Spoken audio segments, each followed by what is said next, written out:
Hi guys, मैं आपका दोस्त निमिचंद। आप मुझे जानते हैं। और इसके आज हम राजस्थान के प्रमुख दुर्गों के बारे में बात करेंगे। वो आप देख सकते हैं, इधर देखिए गाइज, राजस्थान के प्रमुख दुर्ग देखिए गाइज। इसे देख के आप पढ़ सकते हैं। जिसके पास किताब नहीं है वो इसे देख के पढ़ सकते हैं।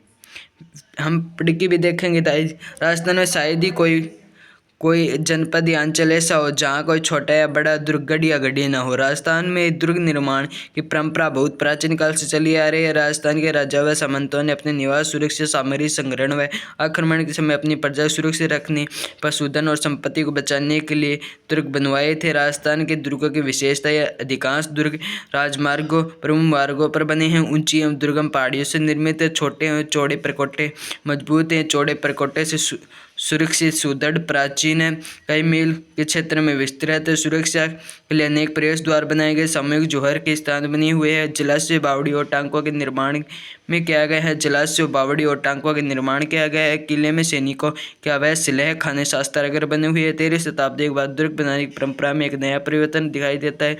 इस काल में दुर्ग निर्माण की सुरक्षा का विशेष ध्यान रखा गया है। दुर्ग भी दो प्रकार के होते हैं, देखिए, कागमुखी और छाजमुखी। कागमुखी दुर्ग वह पहाड़ी जो आगे की ओर बिल्कुल संगड़ी हो और पीछे की तरफ चौड़ी हो, ऐसी पहाड़ी पर बना दुर्ग कागमुखी दुर्ग कहलाता है। इस प्रकार के किले को सुरक्षा की दृष्टि से उत्तम माना जाता है, जैसे मेहरानगढ़ का किला है। छाजमुखी दुर्ग है जिस पहाड़ी का आगे का भाग चौड़ा हो और पीछे का भाग कम चौड़ा हो, उसे छाजमुखी दुर्ग कहलाता है, जैसे दौसा के किला। कौटिल्य के दुर्गों के 4 प्रकार बताए: उद्योग दुर्ग, पार्वत दुर्ग, दावन दुर्ग, वन दुर्ग। मनुस्मृति में दुर्गों के 6 प्रकार बताए गए हैं: मनु, धनु दुर्ग, मही दुर्ग, जल दुर्ग, वृक्ष दुर्ग, नर दुर्ग, गिरि दुर्ग।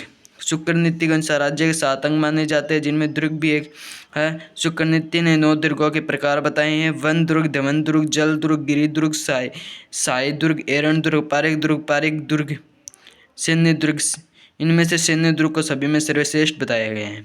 ठीक है गाइज, अब आगे के पेज पे चलते देखिए। गिरि दुर्ग किसे कहा जाता है? वह दुर्ग जो ऊंची पहाड़ी पर स्थित हो तथा चारों ओर से पहाड़ियों से घिरा हो, जैसे चित्तौड़गढ़, रणथंभौर, जालौर, मेहरानगढ़, अचलगढ़, कुंभलगढ़, जयगढ़, नाहरगढ़, तारागढ़ आदि। धावन दुर्ग जिसके चारों ओर मरुस्थल हो, जैसे जूनागढ़, बीकानेर, भटनेर का किला, जैसलमेर का किला, नागौर का किला। वन दुर्ग जिसके चारों ओर बने वनों और कांटेदार वृक्षों से घिरा हो, जैसे रणथंभौर दुर्ग, कुंभलगढ़ दुर्ग, सिवाना दुर्ग, पालोत्रा आदि। नोट रणथंभौर दुर्ग, कुंभलगढ़ दुर्ग, सिवाना दुर्ग वन एवं गिरि दुर्ग दोनों की श्रेणी में आते हैं। गाइस, आपको पता ही होगा। सैन्य दुर्ग जिसकी व्यूह रचना में चतुर्वीरों से सुसज्जित सेना के होने से अभेद हो, सैन्य दुर्गों में सभी में सर्वश्रेष्ठ माना जाता है। सहायक दुर्ग जिसमें वीरों तथा सदा साथ देने वाले बंधुजन रहते हो। एरण दुर्ग जिस दुर्ग का मार्ग कांटों और पत्थरों से परिपूर्ण हो, जैसे चित्तौड़ व जालौर का दुर्ग। पारिक दुर्ग जिसकी चारों ओर ईंट, पत्थर और मिट्टी से बनी बड़ी बड़ी दीवारों का प्रकटा, उसे चित्तौड़गढ़, जैसलमेर आदि। भूमि या स्थल दुर्ग प्रशस्त खंडों और ईंटों के समतल भूमि पर निर्मित, जैसे चौमों का किला, जयपुर। गिरिग्रह गुफा के रूप में बना दुर्ग। राजस्थान में ऐसा कोई भी छोटा सा राज्य नहीं मिलेगा जहां थर्मोपली जैसा युद्ध न हुआ हो, और शायद ही ऐसा नगर मिले जहां लियोडिनास जैसा वीर पैदा न हो। यह कथन किसका? कर्नल जेम्स टोंड का। भाई, भारत में सर्वाधिक दुर्ग महाराष्ट्र में मिलते हैं। द्वितीय नंबर पर है मध्य प्रदेश। तीसरे में दुर्गों की संख्या से राजस्थान का स्थान है। तीसरा, राजस्थान में दुर्गों स्थापत्य के विकास का उदाहरण कालीबंगा की खुदाई में मिलता है।